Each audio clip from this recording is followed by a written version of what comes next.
So thank you very much for the introduction and for having us as part of this very important interfaith approach panel discussion. I want to greet all of the speakers that would be speaking around this day and in previous days. And I think the Shri Vishnu Mohan Foundation has done great in having this annual session at this specific timing, especially choosing for our discussion the right to education as a key to peace and sustainable development is something that is tremendously important. And I took the opportunity to drill down and to go to probably where would be easiest for somebody with my background to go with, which would be the early, let's say, elements of Judaism. It is the very interesting linkage between peace, education, sustainability, is something that is mentioned in the Torah, which is the Hebrew Bible, and is something that has been going on with the Jewish people for centuries and centuries. The element of first of all, let's start with, we're all aware of the fact that, war starts in the minds of men, and also defending peace should be something that is built in the minds and souls of men, and then go through action. This early linkage to the sources of Judaism and to all these scripts is something that is extremely relevant, and the concept of peace and stability is deeply connected in the teaching of Judaism. Peace is a very important belief in Judaism. Jews would greet each other by saying shalom, hello. The basic Hebrew translation of the word for peace and prosperity. It conveys the ideas of contentment and well-being, and peace between man and God, and between groups and individuals is the high value in Judaism and must be practiced. Shalom is derived from the name of God, one of the names of God, and is rooted of the world as the root of the world come from whole and complete, implying that only when there is true state of wholeness, peace can reign. The concept of peace relates to the state of harmony between men and their immediate surroundings, animals, nature, and so forth.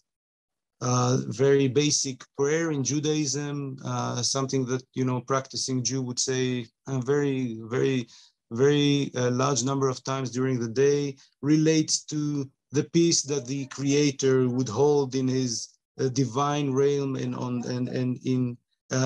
through his chosen people, and also relates to one of the elements that the world would be standing upon, which is justice, truth, and peace. This is according to the very basic Judaic teaching. Seeking sustainability as part of on part of humans is with their immediate surrounding is also deeply rooted in Judaism. The Torah, as I said, the Hebrew Bible, teaches that mankind was created in part to protect and to care for God's creation.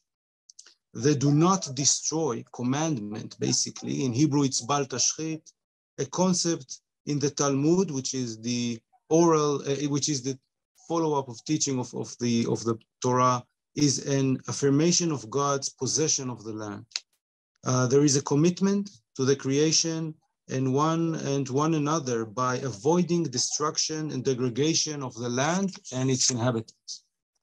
According to the teaching, it is mankind's responsibility to preserve and sustain the earth. In reference to preserving nature and preventing destruction, the Torah instructs us not to cut down, for instance, fruit-giving trees, but to use other trees for different purposes. I think when coming to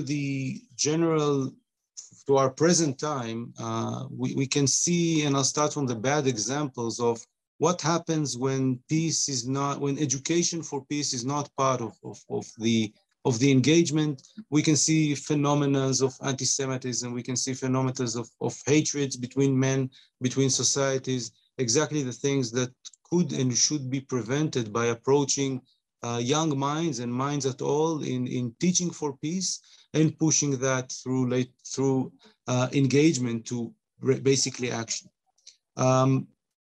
I would want to relate to some of the issues that are happening around us today and basically deal with the concept of what is our engagement these days. So I don't know if many of you have followed our Prime Minister's speech in the United Nations in the last week, and also our foreign minister's policy approach towards let's say, providing with the people of Gaza with the necessary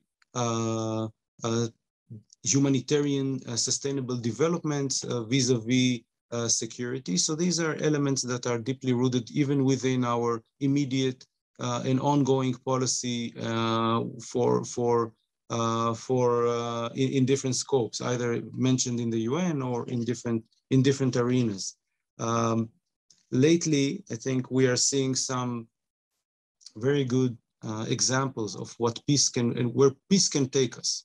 And in that sense, where peace can take us in the sense of education and peace can take us in the sense of sustainability, especially when we look at the Abraham Accords and the way that countries in the Gulf, in Persian Gulf and North Africa have rejoined a very effective discussion with Israel establishing and reconfirming political ties, especially when it comes to having even a very open diplomatic engagement between us. So I think a good example would be the inauguration of the new Israeli embassy in Manama in Bahrain just before the last weekend. Our foreign minister has visited, and I think part of the agenda relying to that is basically a discussion, an engagement that can lead to peace that has been going on for a very, very long few years. And part of the very important engagement and promoting peace and promoting dialogue relates around sustainability. We are all living, I think, in the Middle East in a complicated zone when it comes to our natural environment, a lack of water, desert conditions and so forth. And the only way to deal with these effects and to allow mankind to live in a peace with its neighbor, with its surrounding would be through a mechanism of a dialogue and collaboration between nations, between people, and this is part of the things that are done within the Abraham Accord in order to get to that point.